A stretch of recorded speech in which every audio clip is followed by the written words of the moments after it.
tudo bem com você? Sou Carol Veiga. Seja bem-vindo ao nosso canal. Esse canal foi feito para você, aposentado ou pensionista do INSS, que precisa estar bem informado sobre tudo o que acontece em relação aos seus benefícios e às notícias do INSS. Estamos aqui para trazer sempre notícias atualizadas e gratuitas para você. E no vídeo de hoje falaremos sobre: conheça as medidas certas para o autônomo aposentar melhor pelo INSS. Mas antes de começar, não se esqueça de se inscrever em nosso canal e ativar o sininho das notificações. Somente assim você receberá informações gratuitas e atualizadas. Deixe também o seu joinha e faça seus comentários. Comente aqui embaixo de qual cidade e estado você está assistindo. Vamos lá? Conheça as medidas certas para o autônomo aposentar melhor pelo INSS. Num país em que cada dia temos mais trabalhadores atuando por conta própria, é preciso falar da aposentadoria dessas pessoas. Afinal, como programar a aposentadoria para o futuro, empreendendo, seja individualmente ou por intermédio de uma empresa, numa situação econômica tão complicada?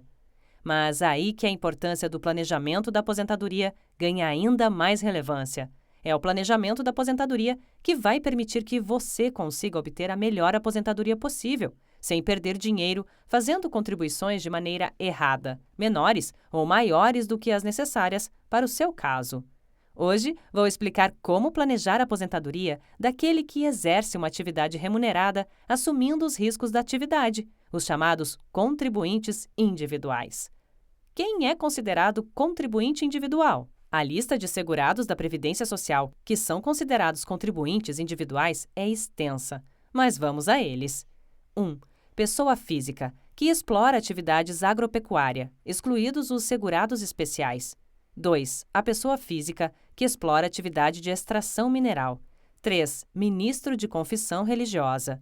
4. O titular de firma individual urbana ou rural. 5. O sócio gerente ou cotista, que recebe remuneração decorrente do trabalho. 6. O associado eleito para a direção da cooperativa, associação ou entidade que receba remuneração. 7. O síndico ou administrador eleito, desde que seja remunerado pelo trabalho.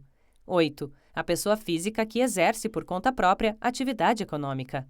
9. A pessoa física que exerce atividade econômica para uma ou mais empresas sem relação de emprego. Muita gente hoje em dia exerce atividade remunerada assumindo os riscos das suas atividades e, por isso, são considerados segurados obrigatórios da Previdência Social como contribuintes individuais. Disse que são segurados obrigatórios, pois são obrigatórias as contribuições previdenciárias sobre suas rendas advindas do trabalho. De quem é a responsabilidade de fazer a contribuição ao INSS? Via de regra, o contribuinte individual é o responsável pela contribuição previdenciária ao INSS sobre o que tem de renda pelo seu trabalho. Ele precisa fazer o recolhimento de contribuições previdenciárias mês a mês, emitindo a Guia de Previdência Social, GPS, preenchendo e pagando o valor devido. É muito importante guardar a GPS e o comprovante de pagamento. E tome muito cuidado com os comprovantes de pagamento que apagam com o tempo. Tire cópia e organize as contribuições pagas. Guarde-as em lugar seguro. Você pode precisar comprovar os recolhimentos em data futura. Mas há exceções.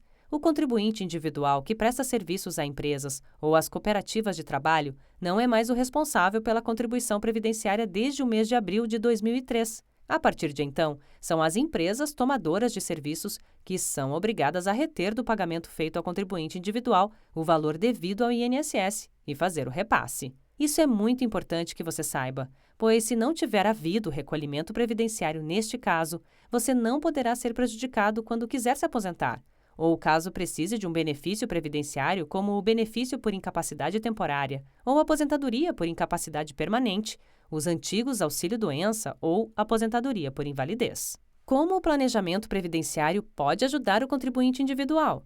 As perguntas mais frequentes ouvidas por nós, advogados previdenciários dos contribuintes individuais, são: 1. Quando vou me aposentar?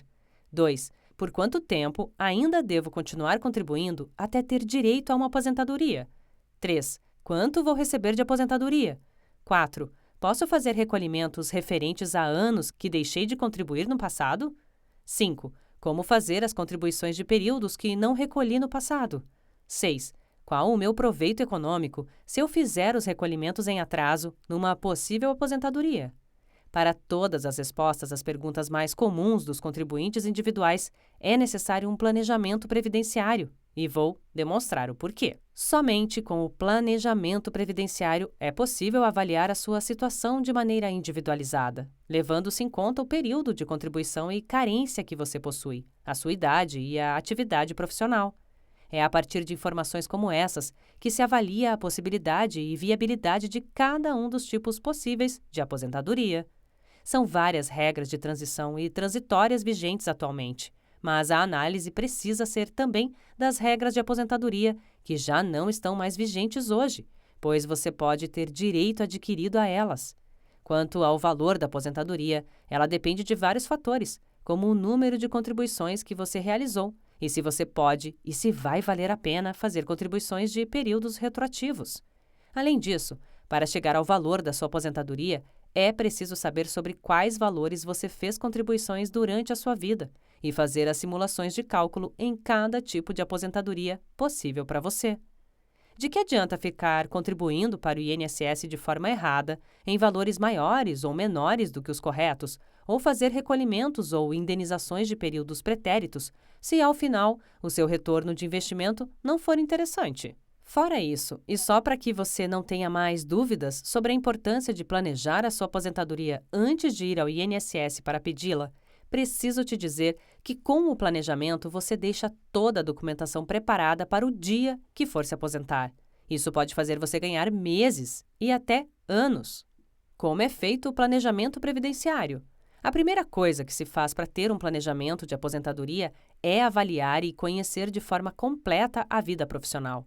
Saber se trabalhou a vida toda como contribuinte individual ou se teve, por exemplo, períodos em que foi empregado ou servidor público. É como uma anamnese, a entrevista que ajuda o médico a chegar ao diagnóstico da doença do seu paciente, mas é da vida profissional. Isso é feito por meio de uma entrevista com o profissional da sua escolha. Nesse momento, são solicitados todos os documentos necessários para avaliar se a sua vida profissional está corretamente documentada. Conhecida a história da vida profissional, passa-se a análise dos documentos para verificar se a vida profissional está constando no CNIS ou não.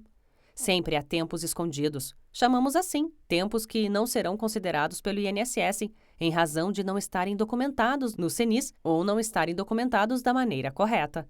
Exemplos de tempos escondidos são o tempo de trabalho rural como segurado especial não averbado ainda, o tempo de trabalho como empregado sem vínculo de emprego reconhecido, o tempo de trabalho como contribuinte individual sem recolhimento, serviços prestados a entes públicos como comissionado, como servidor público e até como terceirizado que não constem no CNIS ou que não tenham sido levados à averbação no INSS quando ela é necessária.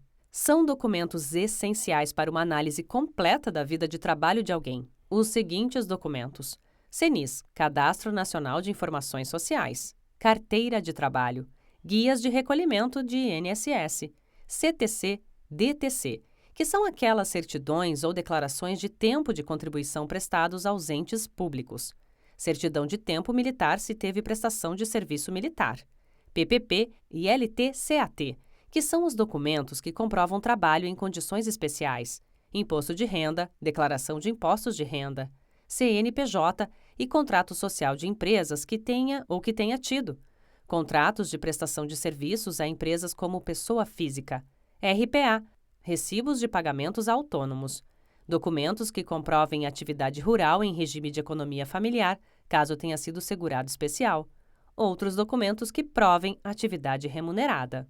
Com a história e os documentos em mãos, um profissional avaliará todas as possibilidades existentes para a obtenção de uma aposentadoria que atenda às suas necessidades e às suas possibilidades. O planejamento é feito normalmente por advogados especialistas em direito previdenciário, com a utilização de ferramentas específicas de cálculos, que, se utilizadas por quem não conhece regras de aposentadoria e todo o sistema previdenciário, não servem para muita coisa. É possível que você esteja se perguntando: só o contribuinte individual pode fazer o planejamento de sua aposentadoria? É claro que não. Qualquer pessoa que deseje se aposentar um dia, seja pelo INSS, seja no serviço público, pode e deve fazer o planejamento previdenciário antes de se aposentar. A gente costuma dizer por aqui que aquele que se aposentar hoje em dia, sem planejamento previdenciário, está escolhendo uma entre várias possibilidades de aposentadoria, sem saber se está escolhendo a melhor opção possível para si. Fonte: Campo Grande News. E então, o que você achou deste conteúdo? Espero que você tenha gostado. Para mais notícias como estas, não se esqueça de se inscrever em nosso canal e ativar o sininho das notificações. Assim você fica por dentro de todas as notícias que trouxermos aqui no canal. Obrigada e até logo!